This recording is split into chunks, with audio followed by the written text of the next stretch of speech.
اعوذ باللہ من الشیطان الرجیم بسم اللہ الرحمن الرحیم والذین آمنوا من بعد وهاجروا وجاهدوا معكم فأولئك منكم وأولو الأرحام بعضهم أولى ببعض في كتاب الله ان اللہ بكل شیء علیم صدق اللہ العظیم۔ حمد و ثناء رب کریم اور درود و سلام بر سید خیر الانام کے بعد سورۃ انفال کی آیت نمبر 75 تلاوت کی گئی ہے اور 10ویں پارے کے 6 رکوع میں ہے اور اس سورت کا آخری آیت کریمہ ہے۔ اس سے پہلی آیت بینات میں بتایا گیا کہ وہ جو لوگ کافر ہیں ان میں سے بعض کی یعنی ایک دوسرے کے وارث ہیں، دوست ہیں، مددگار ہیں، اور مومن ایک دوسرے کے دوست، مددگار، وارث ہیں، اور اگر اس اصول پر عمل نہ کرو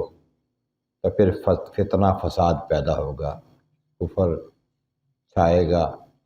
اختلاف بڑھے گا۔ وہ لوگ جو ایمان لائے اور انہیں ہجرت کی اور جہاد کیا اللہ کی راہ میں، اور وہ لوگ جو ہجرت کرنے والوں کی جنہوں نے مدد کی، ان کو جگہ دی مدینہ طیبہ میں، انصار کہلائے، یہ سب کے سب پکے سچے مومن ہیں۔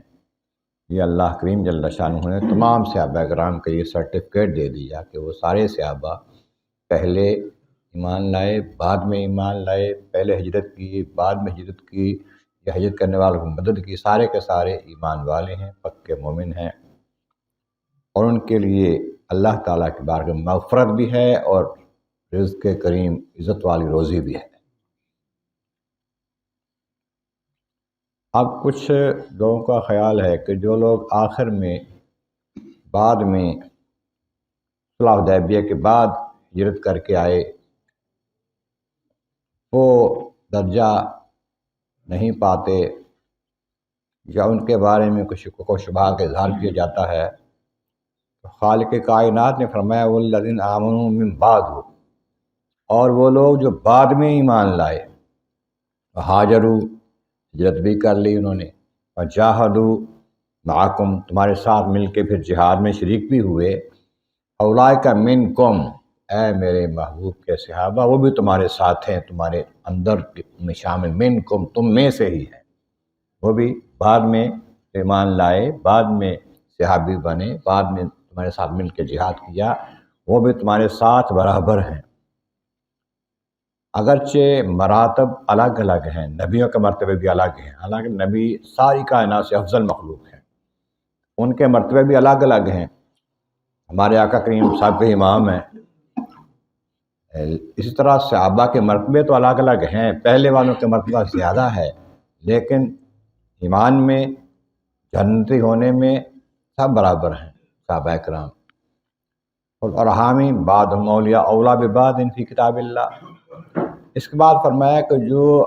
آپس میں رشتہ دار ہیں ایک دوسرے کے، وہ زیادہ ایک دوسرے کے مستحق ہیں، ایک دوسرے کے زیادہ قریب ہیں۔ اس آیت کریمہ سے ایک پہلا حکم تھا وہ تبدیل ہو گیا۔ پہلے یہ حکم آیا تھا کہ جو مہاجر آئے ہیں ہجرت کر کے، وہ انصار کے ساتھ مل گئے، حضور نے مواخات میں ان دونوں کے آپس میں بھائی بھائی بنا دیا۔ اس کے ساتھ حکم ہو گیا کہ جو اب مدینہ نہیں آ سکے وہ ان کے وارث نہیں بنیں گے، جو مکہ میں آ چکے ہیں، مکہ سے مدینہ طیبہ ہجرت کر کے آ گئے، یہ ان کے وارث اب وہ بنیں گے جو مدینہ میں ان کے مددگار بنے ہیں، صحابہ انصار۔ اب اس حکم کو یہاں تبدیل کر دیا کہ وہ اس وقت تک تھا جب تک یہ حکم نیا نہیں آیا، اب یہ حکم ہے کہ جو رشتہ دار ہیں وہ وارث ہیں ایک دوسرے کے۔ ہجرت کی وجہ سے جو مہاجر اور انصار بھائی بنے تھے وہ ایک وقت تک حکم تھا، اب یہ پھر پہلے والا اور ہمیشہ والا حکم چلے گا کہ رشتہ دار ایک دوسرے کے وارث ہوں گے۔ اور یہ کہ اللہ تبارک و تعالی ان اللہ بکل شیء علیم، ہر شے کو جانتا ہے، جو حکم دیا، جو حکم پر عمل کرنے کے لیے کہا، جس نے حکم پر عمل کیا، جس نے نہیں کیا، وہ سب کچھ جانتا ہے۔ اور احکامات جو بدلتے ہیں ان میں حکمتیں ہوتی ہیں، یہ نہیں کہ پہلا حکم جو ہے اس میں کمی تھی کوئی، نیا حکم جو ہے وہ کمی نہیں ہوتی، لیکن ایک خاص وقت کے لیے وہی حکم بہت بہتر ہوتا ہے، وقت پورا ہو جاتا ہے حکم بدل جاتا ہے، اسے نسخ کہتے ہیں۔ بعض آیتیں ناسخ ہوتی ہیں، پہلے حکم کو تبدیل کرنے والی، بعض منسوخ ہوتی ہیں جن کا حکم تبدیل ہو جاتا ہے۔ یہ اللہ تعالیٰ کا حکم ہے۔ ایسے یہ قرآن پاک دوسرے مقام میں آتا ہے کہ اللہ تعالیٰ جانتا ہے ہر معاملے کو، اس واسطے کچھ آیتیں جو ہیں وہ منسوخ کر دی جاتی ہیں، حکم تبدیل کر دیا جاتا ہے وقت کے ساتھ ساتھ۔